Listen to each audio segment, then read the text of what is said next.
طيب عايز اروح كمان لخبر تاني سريعا، وهو الاستاذ خيري رمضان الصحفي والناقد السياسي.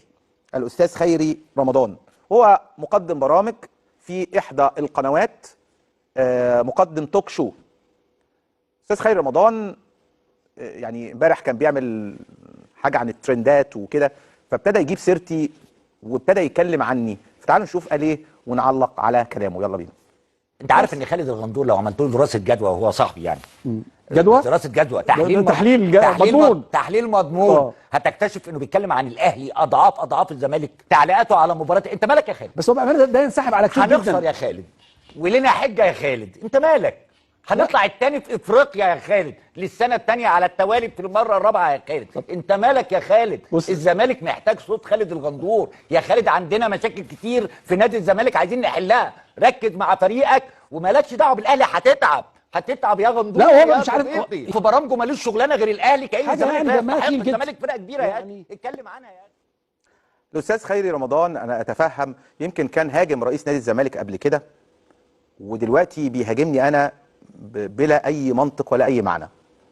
استاذ خيري رمضان انا اتفهم ان انت شديد الاهلاويه، واهلاويتك تصل لمرحله التعصب والتعصب الاعمى في بعض الاحيان، وانت تذهب للمباريات وتشاهد مجلس اداره النادي الاهلي وهو بيتكلم وبيقول على، وهم بيغنوا بيقولوا بليله، نادي بليله، وانت قاعد وسط مجلس اداره النادي استاذ طارق قنديل او زي ما حضراتكم شايفين كده مجلس اداره الاهلي. ولو عليت لكم الصوت هنلاقي كل الجمهور اللي قاعد ده عمال يقول وانت بتاع بليله، وخالد بيبو قاعد وكل الناس، ودول بيقولوا الاستاذ خيري رمضان واقف مع مجلس اداره الاهلي ومع نجوم الاهلي، وده ماتش اهلي الزمالك وهم بيقولوا بليله، يعني وانت بتاع بليله.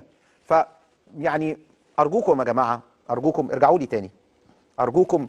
كنت اتفهم لو انت شايف ان انا مثلا بخلق نوع من الفتنه والتعصب، فان انت مثلا توجه رسالتك للمهندس عادل القيعي اللي اتريق على الزمالك وقال ان الزمالك زي سيد جعفر العمده، او تتكلم على اسلام الشاطر، او تتكلم على ايمن شوقي، او تتكلم على احمد بلال اللي قال لك حط الصح، مش عايز اتكلم اكتر من كده، او تتكلم على خالد مرتجي اللي قال نفس الكلام مع عمرو اديب، او تتكلم على انا مش عارف كمان يعني مقدمي التوك شو الاهلاويه استاذ احمد موسى ممكن يسمح نفسه انه في بعض الاحيان يتريق على الزمالك، او الاستاذ خيري رمضان، او الاستاذه لميس الحديدي، او وهي بيعتبروها في التوك شو ان انت لو اتريقت على الزمالك ده شيء فاني، يعني شيء لذيذ وده ايه والاهلي جامد، يعني هم بيعتبروها كده شيء فاني، مع ان دي قنوات عامه، يعني قنوات ليست قنوات فئويه. على نمره 2 بقى، ان انا لما بتكلم حتى لو على صفحتي الشخصيه انا بتكلم يا جماعه بصفتي لاعب كره قدم، بصفتي لاعب كره قدم وكابتن الزمالك. وهنا السؤال بقى اللي انا بطرحه على الاستاذ خيري رمضان، هو اتقال لك ان الكلام على الاهلي حرام شرعا والكلام على الزمالك فيه حلال؟ يعني هل حلال الكلام على الزمالك؟ ثم بقى لما بتيجي تشوف كميه الكلام على الزمالك في قنوات الاهلي مثلا، او في صفحات الاهلاويه، او في تريقه محامي النادي الاهلي بيتريق على الزمالك، جمهور الاهلي بيتريق على الزمالك، مقدمي برامج الاهلي بتتريق على الزمالك، كل بوستاتهم على الزمالك، لكن لا احد يرى الا كلامي. ليه كلامي؟ لان كلامي فيه نوع من المنطق، فيه نوع من توجيه اللوم على احداث حقيقيه. فهنا دايما الحق بيكون صوته عالي، او الحق بيضايق ناس كتير اللي مش بيحبوا الحق.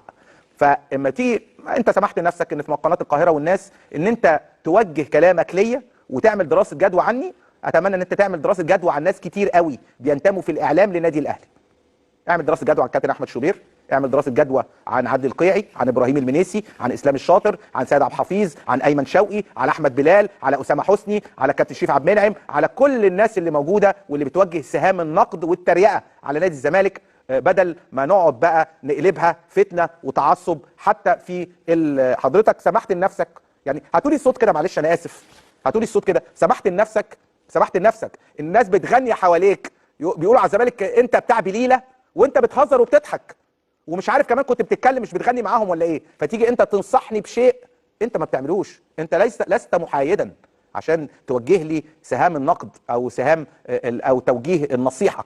انت لست محايدا، انت راجل متعصب اهلاوي. انت قلت ان حضرتك صديقي، على عيني وعلى راسي الصداقه حضرتك بتشوفها ان انت عايز تكلمني تقول لي يا خالد والله بتتكلم، لكن انت طالما نشرتها على العامه وبتقولها على مستوى العامه انت بتوجه رساله وبتشوف ان انت قبل كده لما اتكلمت على مستشار مرتضى منصور فكنت ترند، او لو اتكلمت على خالد الغندور ونادي الزمالك فممكن يكون الموضوع يسمع. هو فعلا سمع بدليل ان انا بتكلم عن حضرتك دلوقتي مره واثنين وثلاثه.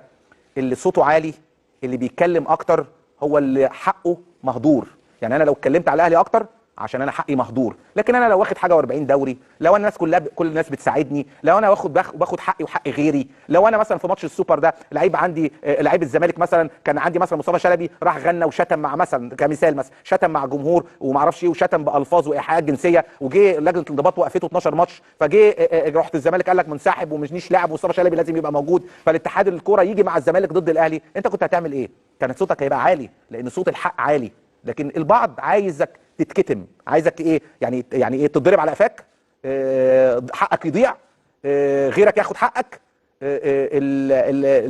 الحقيقه والباطل يبقى حق والحق يبقى باطل، وتسكت وما تتكلمش وما تفتحش بقك وتوافق على اي حاجه والعب وانت ساكت، واذا كان عاجبك ولا مش عاجبك. لا، الزمالك هيفضل صوته عالي طالما بيدور على الحق.